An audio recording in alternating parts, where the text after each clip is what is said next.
Kantor Pengadilan Negeri Kayu Agung dilempar pakaian dalam.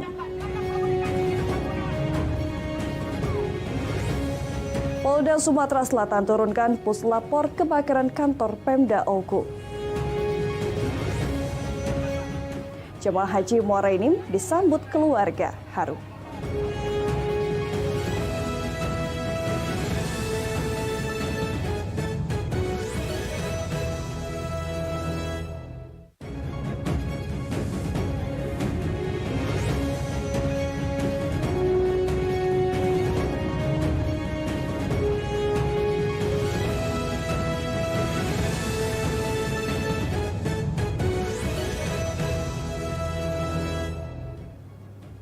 Assalamualaikum warahmatullahi wabarakatuh. Selamat pagi pemirsa.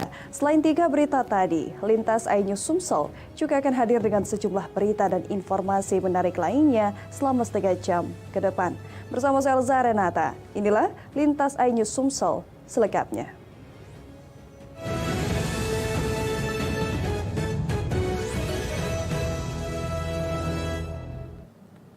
Diduga hendak menyalip, seorang wanita pengendara motor tewas terlindas ban truk bermuatan roti di Jalan Soekarno-Hatta, Palembang. Korban tewas mengalami luka di bagian kepala.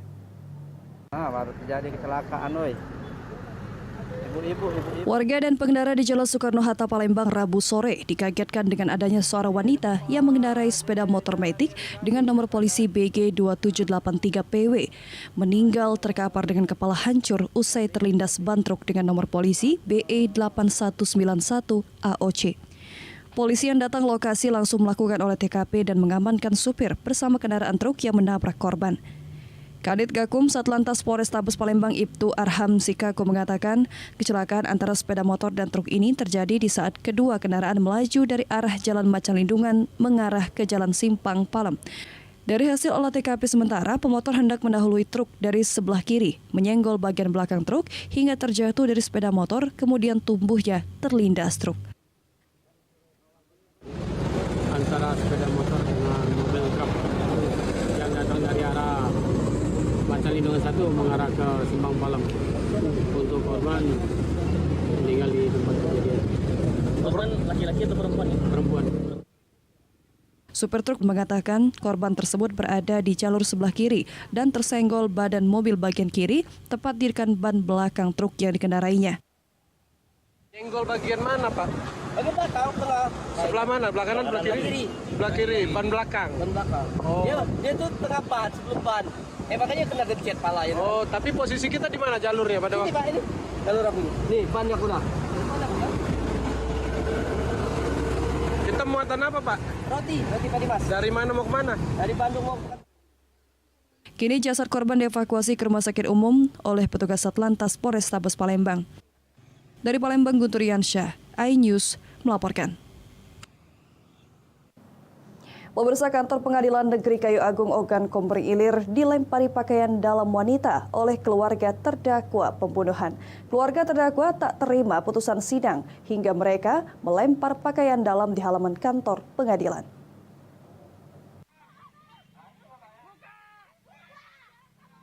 Keluarga terdakwa Ujang Kacot yang ditetapkan sebagai terdakwa pembunuhan yang terjadi di Desa Padang Bulan, Kecamatan Jejawi, Ogan Komering Ilir, beramai-ramai mendatangi kantor pengadilan Kayu Agung. Dengan berorasi dan melemparkan pakaian dalam wanita, pengunjuk rasa berusaha meringsek masuk ke dalam halaman kantor pengadilan. Namun, mereka tertahan di depan pagar dan di dalam kantor pengadilan telah dijaga dan diblokade polisi. Keluarga terdakwa dan korban menilai terdakwa yang disidangkan tidak terlibat dalam pembunuhan tersebut dan ini sudah dilakukan koordinasi antara pihak korban dan terdakwa. Kesaksian sidang telah dihadirkan namun tidak ada pertimbangan majelis hakim. Keluarga korban juga sudah mencabut laporan di kepolisian, sementara saksi kunci juga mencabut keterangan palsunya.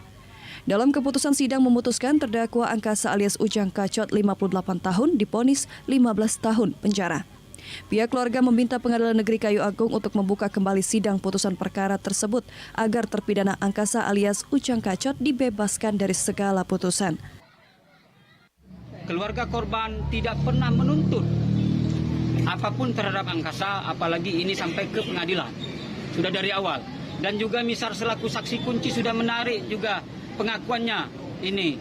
Bahkan bersaksi di pengadilan, tapi pledoi-pledoi yang disampaikan oleh kemarin tuh advokatnya, pengacara atau penasihat hukumnya Rusdianto dan partner kemarin itu tidak satu pun dianggap oleh Pengadilan Negeri Kayu Agung. Untuk persidangan Angkasa alias Kocok sendiri sudah putus. Pertama itu sudah menjadi putusan akhir. Nah, langkah yang bisa dilakukan adalah mengajukan upaya hukum. Nah, upaya hukum dalam hal ini ya tentunya mengajukan permohonan banding. Sebagaimana diketahui, kasus pembunuhan tersebut terjadi antara dendam pelaku Hendra terhadap korban bernama Saidina Ali di Desa Padang Bulan, Kecamatan Jejawi pada 30 Oktober 2023 lalu. Saat di perjalanan pulang, korban Saidina Ali dibacok kemudian dikeroyok, tewas seketika. Saat Angkasa ditetapkan sebagai tersangka, telah dijelaskan dalam persidangan dan keluarga korban sendiri telah percaya bukan terdakwa Angkasa pelakunya. Dari Ogan Komering Ilir Fitriadi, iNews melaporkan. Seorang pelaku pencurian handphone milik jamaah Masjid Agung As-Salam Kota Lubuk Linggau berhasil ditangkap polisi dan petugas Reskrim Polres Lubuk Linggau. Pelaku ditangkap saat sedang tertidur di teras masjid.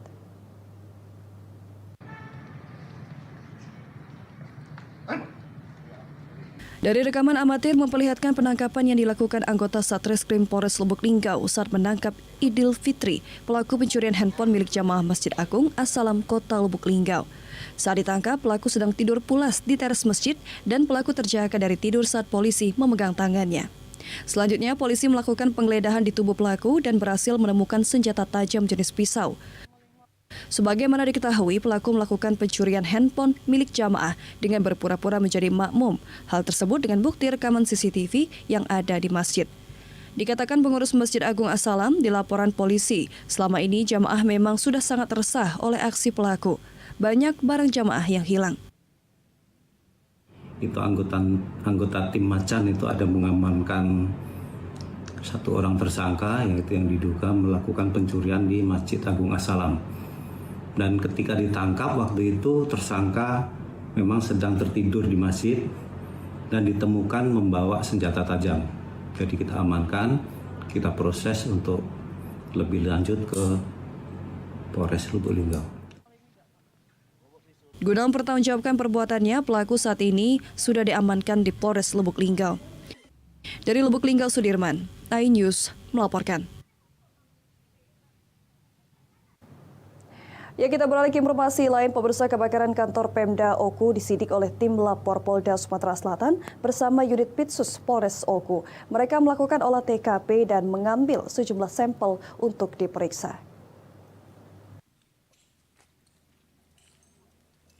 Tim lapor Polda Sumatera Selatan bersama unit Pitsus Satreskrim Polres Oku yang berjumlah sekitar 12 orang tiba di lokasi kantor Pemda Oku untuk menyidik kebakaran yang terjadi di ruang dan aula Bupati. Dengan membawa beberapa peralatan khusus, polisi melakukan olah TKP dan mengambil beberapa sampel barang yang terbakar.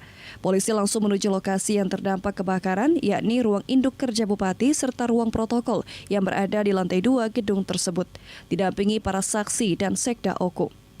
AKBP Ahmad Kolbinus, Kasubdit Fiskum Lapor Polda Sumatera Selatan didampingi Kadit Pitsus Polres Oku Ibda Yendra Afrizal. Usai melakukan olah TKP, pengukapan dalam pelaksanaan itu, mereka membawa beberapa sampel kebakaran dan menelusuri jejak awal timbulnya api hingga membakar beberapa ruangan, termasuk ruangan Bupati Oku. Sampel yang dibawa seperti biasa, abu arang, terus kita periksa penyalaran dan perambahan apinya. Sudah kita naikin drone juga, nanti peralatan listrik dan sebagainya kita lagi nunggu data dari PU katanya. Dan gedung ini kan termasuk gedung tua, gedung lama. Seharusnya maintenance-nya ya bagus. Polisi membawa beberapa bukti lapangan untuk diperiksa di Lab Polda Sumatera Selatan untuk memastikan penyebab kebakaran, di antaranya abu arang dan memeriksa sumber awal api. Namun saat ini garis polisi masih terpasang di sekitar lokasi. Dari Ogan Komering Ulu, Widori Agustino, iNews melaporkan. Terbukti bersalah membawa, menguasai, mengedarkan narkotika jenis bukan tanaman sebanyak 33,71 kg sabu. Seorang pemandu kapal dan supir travel di persidangan Pengadilan Negeri Palembang divonis hakim penjara seumur hidup.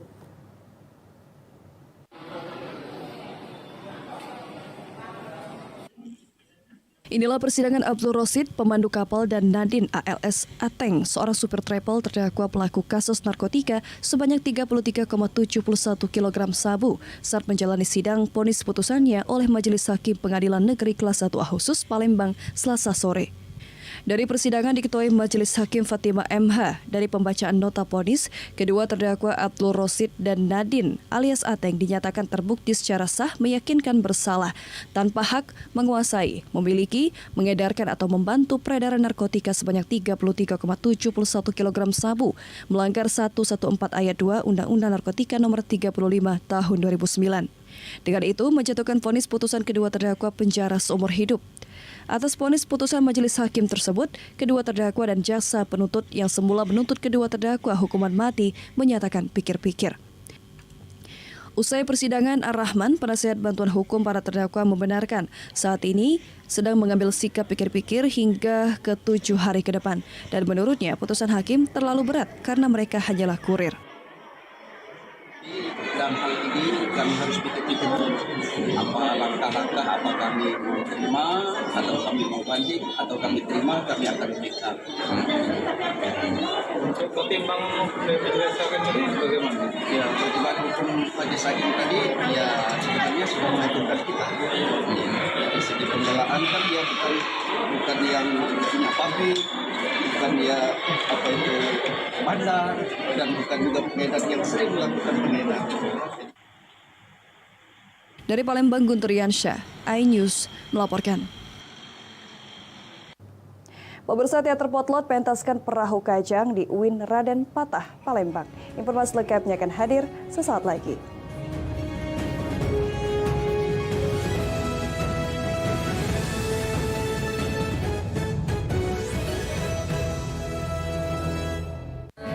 Ambiar Awards segera di MNC TV. Rambutnya bagus, pakai sampo aja kok. Ambiar Awards segera di MNC TV. Iya, soalnya kita gimana? Kalau nggak bisa ya terletak. Siraman kolbu di MNC TV. Ambiar Awards segera di MNC TV. KDI 2023 di MNC TV. Babak 2 bintang kontes Suara Bintang Indonesia. 13 calon bintang menawan dihadirkan oleh Eri Susan, tim Mansur S, Iis Dahlia melawan Tarum, tim Inul Daratista, Iyad Bustami. Kontes Suara Bintang di MNC TV. Rambutnya bagus, pakai sampo aja kok. Kita mau bantu Bapak, boleh ya Pak? Boleh, ya, Pak. Boleh. Kita berdua pengen belajar gimana caranya menjadikan ikan. Selamat berumah akan dibedah oleh MNC TV.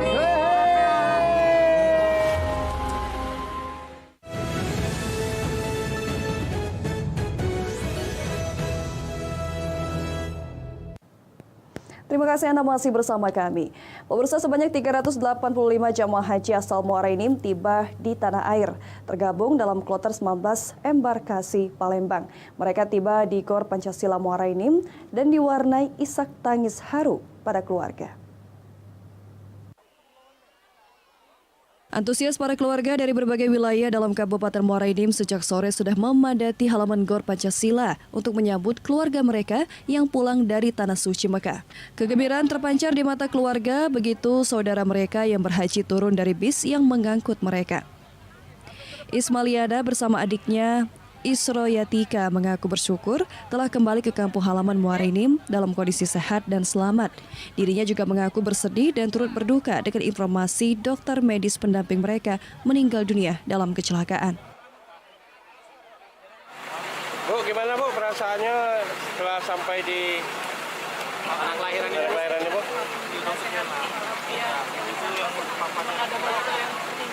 Oh tadi ya? Yang selalu yang sakit-sakit ini.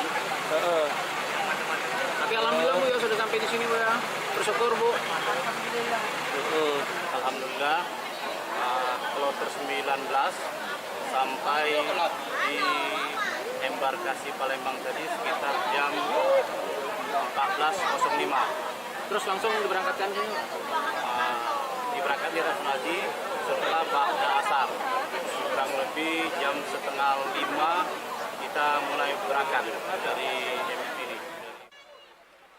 Tergabung dalam kloter 19 embarkasi Palembang, sebanyak 385 jamaah telah pulang ke tanah air dan kini mereka sampai di kampung halaman Kabupaten Muara Enim. Dari Muara Enim, Edisa Satria, iNews melaporkan. Pemirsa, 5 kecamatan Kabupaten Ogan Komering Ulu dinilai rawan terjadi kebakaran hutan dan lahan. Untuk itu, menghadapi musim kemarau tahun 2024 ini, BPBD Oku siapkan 188 personil.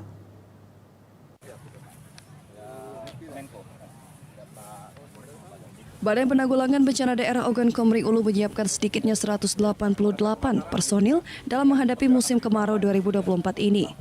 Selain menyiapkan personil, BPBD Oku telah memetakan beberapa kawasan yang dinilai rawan kebakaran hutan dan lahan, termasuk lahan gambut yang berada di Kecamatan Sinar Peninjauan Oku. Kepala BPBD Oku Januar mengaku yakin pihaknya bisa mengatasi seandainya terjadi karhutlah di beberapa wilayah di Oku. Dirinya pun memastikan peralatan dan kendaraan telah mereka miliki dan siap untuk memadamkan api dan mengantisipasi kebakaran lahan. Tahun ini cukup tinggi animo dan daya dukung dari seluruh stakeholder, baik dari BPBD-nya sendiri yang dimandatkan untuk menjadi leading sektor di penanggulangan karhutla ini. Kita punya sekitar 188 unit personil dan beberapa peralatan pendukung dari kepolisian yang disiagakan lebih kurang 100-an personil dan juga dari BPBD Oku sendiri mengaku telah diberi komitmen beberapa perusahaan dan stakeholder untuk mengantisipasi kebakaran hutan dan lahan saat musim kemarau dan menyiapkan posko di setiap kecamatan. Dari Ogan Komering Ulu, Widori Agustino, iNews melaporkan. 11 video teater potlot yang bertemakan Bersenandung di Perahu Kajang tepat pada tanggal 17 Juli 2024 menggema di kampus Universitas Islam Raden Patah UIN Palembang. Nantinya teater potlot akan pentas di 4 universitas di Sumatera Selatan.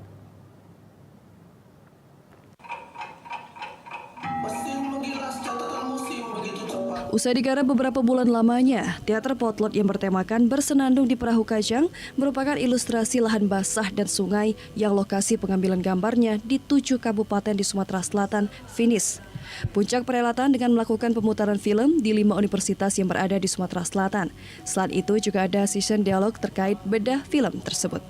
Iqbal Rudianto selaku Dewan Kesenian Kota Palembang mengatakan dengan kesederhanaan tema tersebut akan tetapi memiliki arti penting atau cermin kehidupan masyarakat Sumatera Selatan.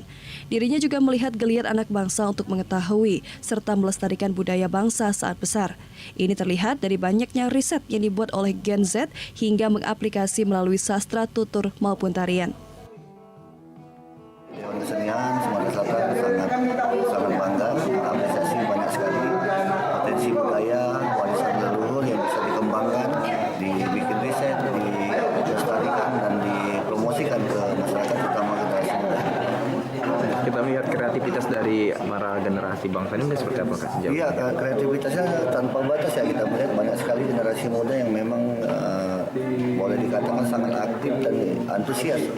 Ya, terkait dengan tema sebenarnya secara garis besar itu mengambil Perahu Kajang itu sendiri sebagai sebuah stage, sebagai sebuah panggung, dan itu dijadikan sebuah simbol ya masyarakat lahan basah yang digunakan oleh masyarakat lokal di situ sebagai transportasi, salah satu teknologi ya, produk teknologi pengetahuan mereka, dan itu penting untuk dalam menunjang berbagai sektor, terutama perdagangan jarak jauh gitu. Mereka ingin menuangkan bahwa sebenarnya lahan basah ini menyimpan banyak kekayaan, tetapi akibat dari inflasi yang terus terjadi, banyak sekali lahan-lahan tuh yang tertutup akibat dari perbuatan tersebut, Kak. Jadi dari teater potlot sendiri ingin mendokumentasikan bagaimana kegiatan di daerah pendalaman tersebut masih ada yang melestarikan berbagai budaya. Salah satunya yang terkenal dari puisi tadi, Incang-Incang. Tepatnya itu dari daerah Pedamar. Dari Palembang, Erwin Setiawan, iNews melaporkan. Ya pemirsa, informasi terakhir tadi sekaligus mengakhiri Lintas iNews Sumsel pagi hari ini. Jangan lewatkan informasi menarik lainnya dalam Lintas iNews Sumsel Senin sampai Jumat setiap pukul 7.30 waktu Indonesia Barat. Terima kasih atas kebersamaan Anda. Selamat pagi, selamat beraktivitas. Wassalamualaikum warahmatullahi wabarakatuh.